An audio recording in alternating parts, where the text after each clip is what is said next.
The airport security lines stretched on forever, each passing second amplifying the knot of dread in my stomach. My carefully constructed facade of holiday cheer felt like it was about to crumble.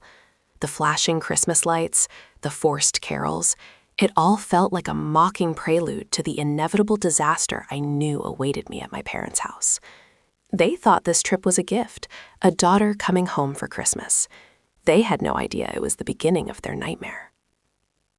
If your own family has ever treated you like a doormat, subscribe now to hear Quinn's incredible story of revenge. Don't let them get away with it. The forced smiles and overly enthusiastic hugs for my parents at the gate were my first clue. The air was thick with a saccharine sweetness that reeked of a setup. My brother, Mark, was conspicuously absent, stuck at work, according to my mother, a phrase that usually translated to avoiding family obligations at all costs. As soon as we arrived at their perfectly decorated house, the questions started. Not about my life, my job, or my happiness, but about my availability. "Quinn, darling, we have such a treat planned," my mother chirped, her eyes gleaming with an unsettling mix of excitement and calculation. "Your father and I are going on a much-needed vacation. It's a surprise trip, and we leave the day after Christmas." The words hung in the air, heavy and suffocating, each syllable a carefully placed brick in the wall they were building around me. A vacation? Without me? That was strange in itself, but then came the kicker. Of course, we wouldn't dream of leaving without knowing the children are in good hands. That's where you come in, Quinn.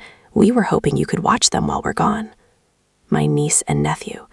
Adorable, yes, but also miniature hurricanes of chaos.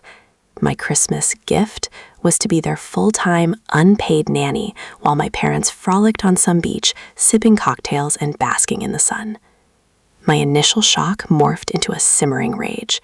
The audacity! They flew me across the country, away from my own life and holiday plans, under the pretense of a family Christmas, only to spring this on me. I opened my mouth to protest, to scream, to unleash the years of pent-up resentment, but the words caught in my throat. I swallowed them down, forcing a smile. "Of course, Mom," I said, my voice betraying none of the turmoil raging inside. Anything for family. Inside, I was counting every second, every carefully chosen word. The plan was beginning to form, a dark seed planted in the fertile ground of their betrayal. The charade continued through Christmas Day. I played the dutiful daughter, admiring the tree, feigning interest in Uncle Jerry's stale jokes, and even helping with the dishes.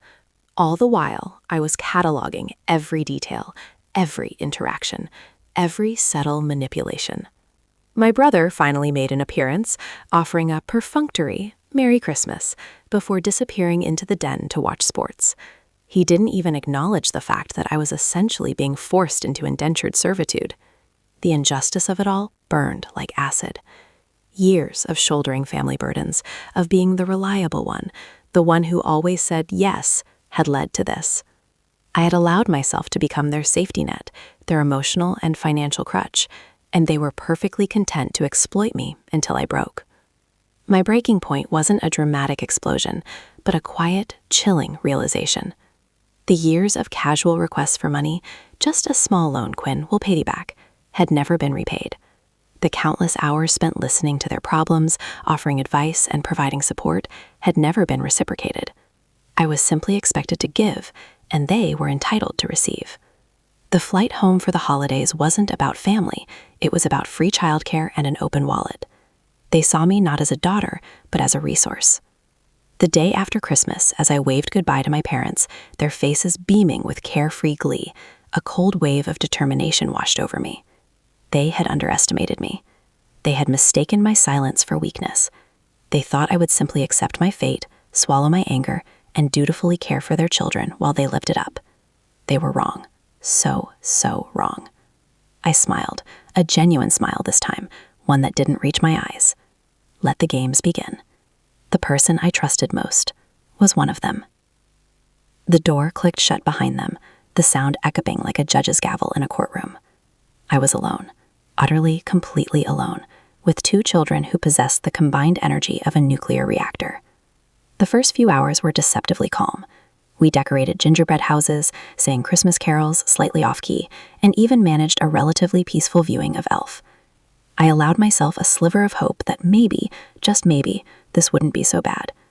That hope was promptly extinguished around 4 p.m. when my nephew, Max, decided that the living room couch was a trampoline. My niece, Lily, not to be outdone, joined him, transforming the carefully arranged cushions into a fortress of destruction. "Max, Lily, no!" I yelled, my voice barely audible above the squeals of laughter and the thud of small bodies hitting the furniture.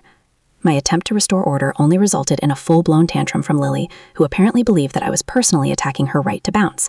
Tears streamed down her face as she launched herself at me, tiny fists flailing. I managed to deflect the attack, but not before a rogue elbow connected with my nose. The crimson started flowing freely. That was just the beginning. The next few days were a blur of spilled juice, crayon-covered walls, and endless demands for snacks. Sleep became a luxury I could barely afford, as Max seemed to have an internal alarm clock set to 5 a.m., at which point he would launch himself onto my bed, demanding pancakes. Lily, on the other hand, was a master manipulator, capable of turning on the waterworks at a moment's notice to get her way. I tried to establish some semblance of routine, but my efforts were met with resistance at every turn. They ganged up on me, a united front against my authority. I was outnumbered, outmaneuvered, and rapidly losing my sanity. I called my parents, hoping for some words of encouragement, some advice, anything to help me navigate this chaotic situation. My mother answered, her voice bright and cheerful. "Oh, Quinn, darling, we're having the most wonderful time. The weather is perfect, the beaches are pristine, and the cocktails are delicious." She paused, then added, "How are the children?" "They're challenging," I replied, choosing my words carefully. "I am having a little trouble managing them."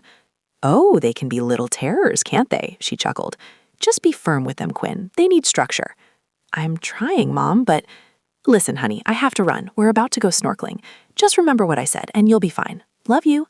The line went dead. I stared at the phone, my hand trembling. No help, no support. Just empty platitudes and a reminder that their vacation was more important than my well-being. I attempted to talk to my brother Mark, hoping he would at least offer some moral support. He listened to my woes with a bored expression, occasionally interjecting with a sarcastic comment. "Sounds rough, Quinn," he said, stifling a yawn. "But hey, at least you're getting some quality time with the kids." Quality time? Mark, I haven't slept more than 4 hours a night in a week. I'm pretty sure I'm developing a nervous tic. He shrugged. "What do you want me to do about it? I have my own life, you know." "I just thought you might offer to help," I said, my voice rising in frustration. "Maybe take them to the park for an hour. Give me a break?" "Sorry, can't. I have a golf game." He stood up, signaling the end of the conversation. "Good luck with the Rugrats, Quinn." And with that, he was gone, leaving me to wallow in my misery. Sleepless nights were spent replaying every interaction with my family in my mind, each memory a fresh wound. The weight of their expectations, their constant demands, and their utter lack of appreciation pressed down on me, suffocating me. I started to question my own worth. Was I really just a doormat? Was I destined to be forever taken advantage of? The injustice of it all gnawed at me, fueling a quiet, simmering rage. I knew I couldn't continue like this. Something had to change. The plan was no longer just a seed, it was a sapling, growing stronger with each passing day. One evening, after the children were finally asleep, I found myself scrolling through my parents' social media. Picture after picture of them lounging on the beach, sipping cocktails, and exploring exotic locales filled my screen. Each image was a punch to the gut, a stark reminder of their carefree existence, while I was stuck in a nightmare of their creation. And then I saw it. A photo of my mother, arm in arm with a man who was definitely not my father. The caption read, "Having the time of my life with my soulmate." My blood ran cold. This wasn't just a vacation. It was an affair, a carefully orchestrated escape with her lover, leaving me to clean up the mess. The betrayal was so profound, so callous, that it momentarily stunned me into silence. But then the rage returned, hotter and more intense than ever before. This wasn't just about free childcare anymore. This was about lies, deceit, and a complete disregard for my family. This was about destroying everything I held sacred. The sapling had now grown into a mighty tree, its roots firmly planted in the soil of my resentment, and I was ready to unleash its fury. The picture seared itself into my brain, a brand of betrayal hotter than any pain I had ever known. My hands shook so violently that the glass of water I was holding shattered, sending shards and water spraying across the kitchen floor. The sound seemed deafening in the sudden silence that descended. I sank to the floor, amidst the broken glass and spilled water, the weight of the past few days crashing down on me. This wasn't just about being taken advantage of. It was about a calculated, malicious act of deception. My mother hadn't just gone on vacation. She had run off with her lover, leaving me to deal with the fallout of her infidelity. My father, oblivious and trusting, was being publicly humiliated, and I was an unwilling accomplice in their twisted charade.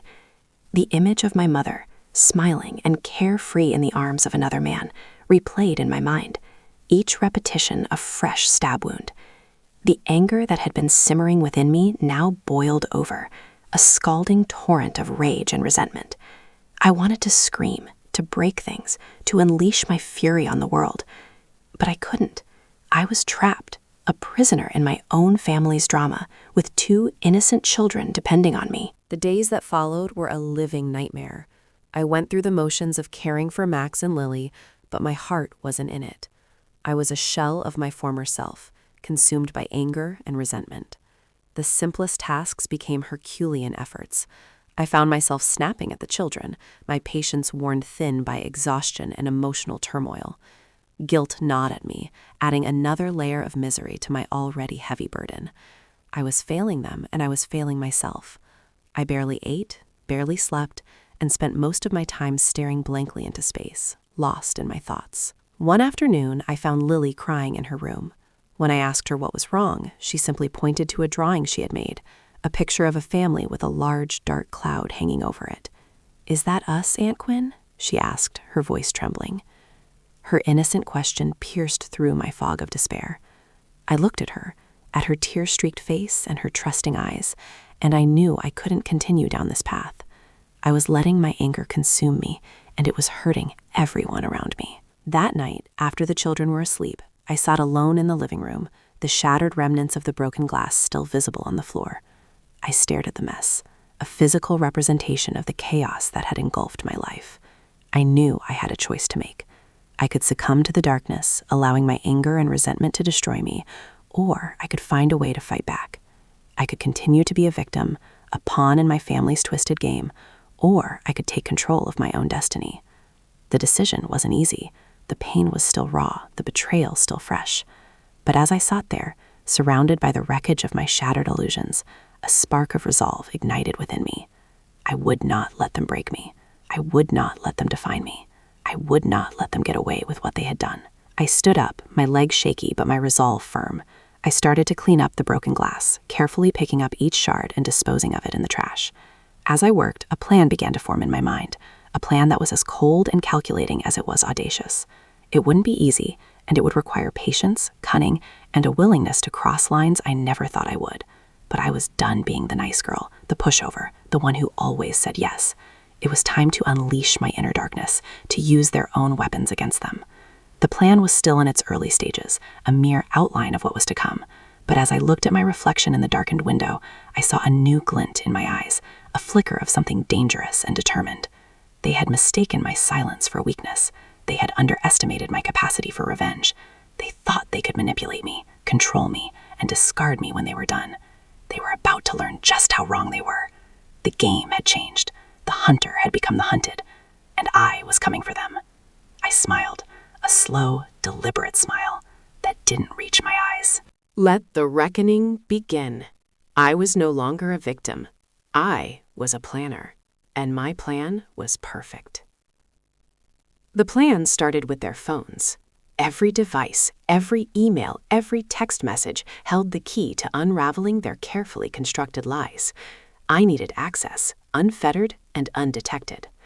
My brother, Mark, was the weak link. Arrogant and careless, he never bothered with passwords stronger than password 123 and left his laptop unattended for hours. One afternoon, while he was engrossed in his golf game on TV, I borrowed his laptop, plugging in a USB drive loaded with a data extraction program. The program worked silently in the background, copying every file, every email, every photo onto the drive. It took less than an hour, and he never noticed a thing. My parents were a tougher challenge. My mother was paranoid about online security, changing her passwords frequently and avoiding suspicious links. My father, on the other hand, was technologically inept, but fiercely loyal to my mother, always ready to defend her honor. I needed a different approach. I remembered my mother's habit of leaving her phone unattended while she showered. It was a risky move, but I was desperate. One morning, while she was getting ready for a simulated tennis match on the console, I offered to make her a cup of tea. As soon as I heard the water running, I slipped into her room and grabbed her phone.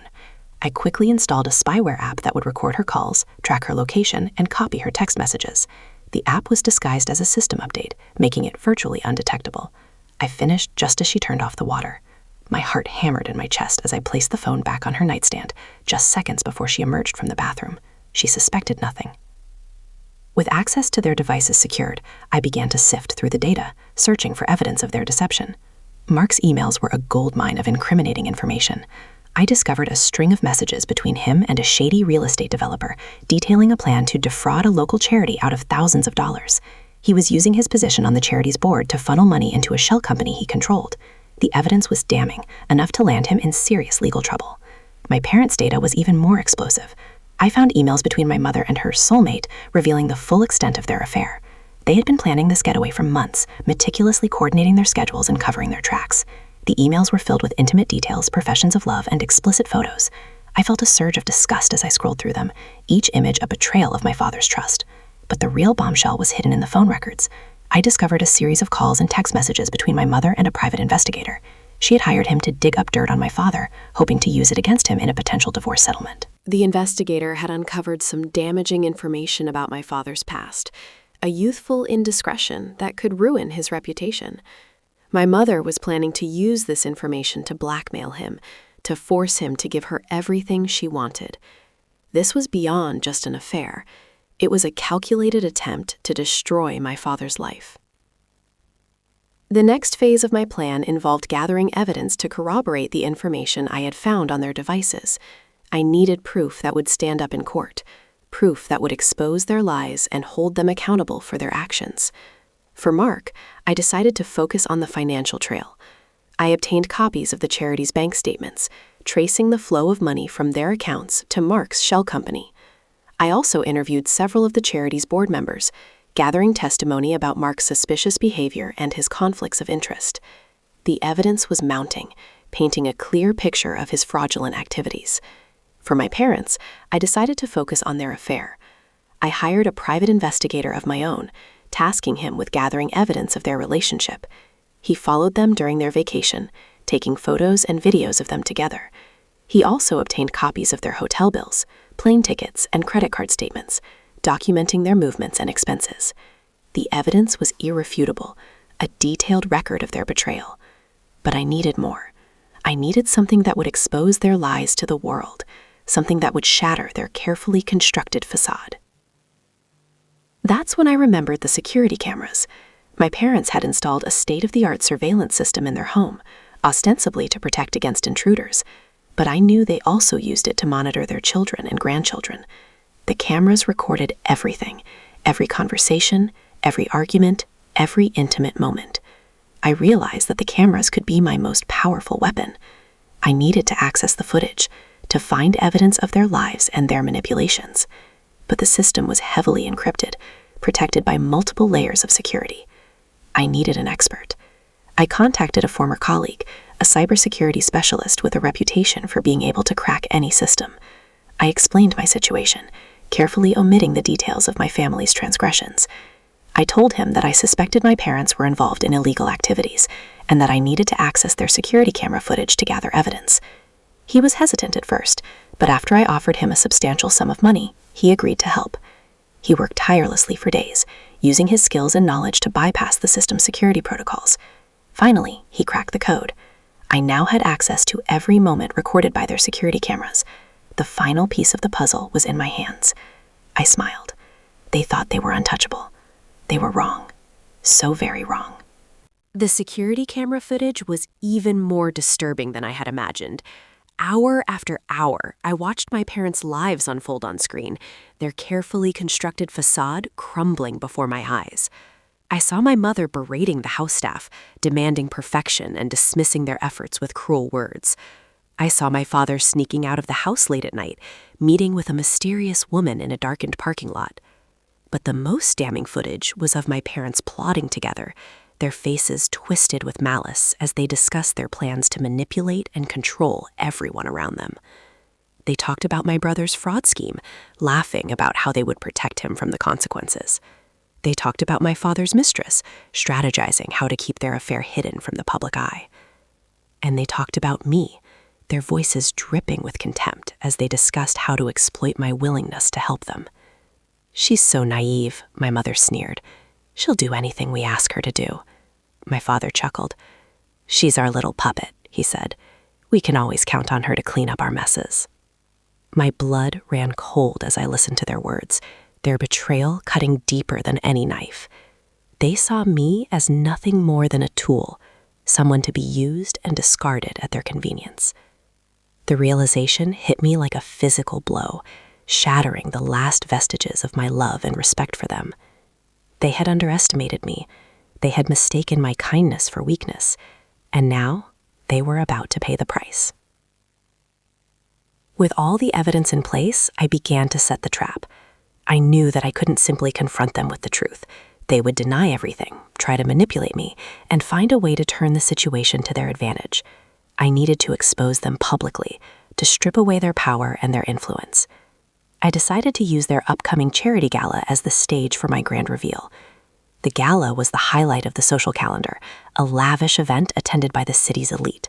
It was the perfect opportunity to reach a wide audience and inflict maximum damage. I started by creating an anonymous website, a digital repository for all the evidence I had collected. I uploaded the emails, the financial records, the photos, and the security camera footage, organizing it into a clear and compelling narrative. I wrote a detailed account of their crimes, exposing their lies and their betrayals. I made sure to include every sort of detail, every act of manipulation, every instance of cruelty. The website was a ticking time bomb, ready to detonate and shatter their world. Next, I created a series of anonymous social media accounts, using them to spread rumors and innuendo about my family. I hinted at their shady dealings, their marital problems, and their exploitative behavior. I carefully crafted my messages to pique people's curiosity and drive them to the website. The buzz started slowly, but it quickly gained momentum. People were intrigued by the whispers of scandal, eager to uncover the truth behind the facade.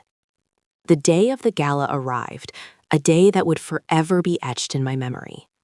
I spent the morning preparing, meticulously planning every detail of my operation.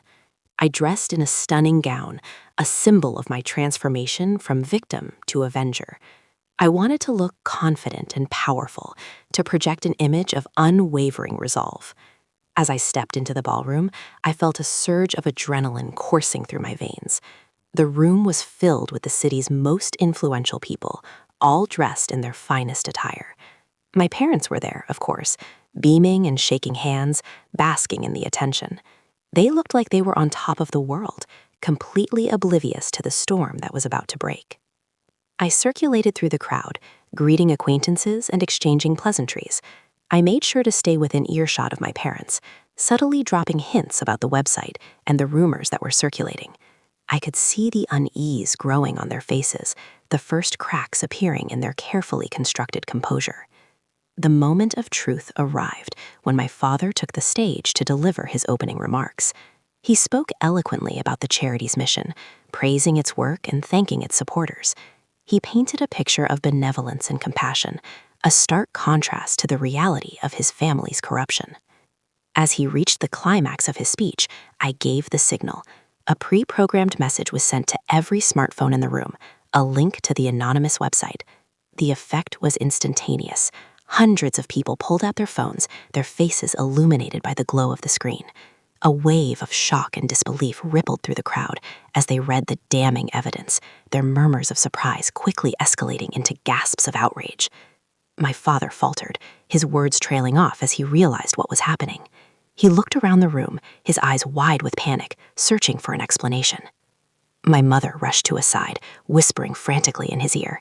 He tried to regain control, to dismiss the website as a hoax, but it was too late. The truth was out, exposed for all the world to see. The room erupted into chaos. People started shouting, pointing fingers, and demanding answers. The carefully constructed facade of the gala crumbled, revealing the ugliness that lay beneath. My parents were surrounded by a mob of angry donors, their reputations in tatters. As I watched their world collapse, a wave of satisfaction washed over me. I had done it. I had exposed their lies and held them accountable for their actions. But the night was far from over.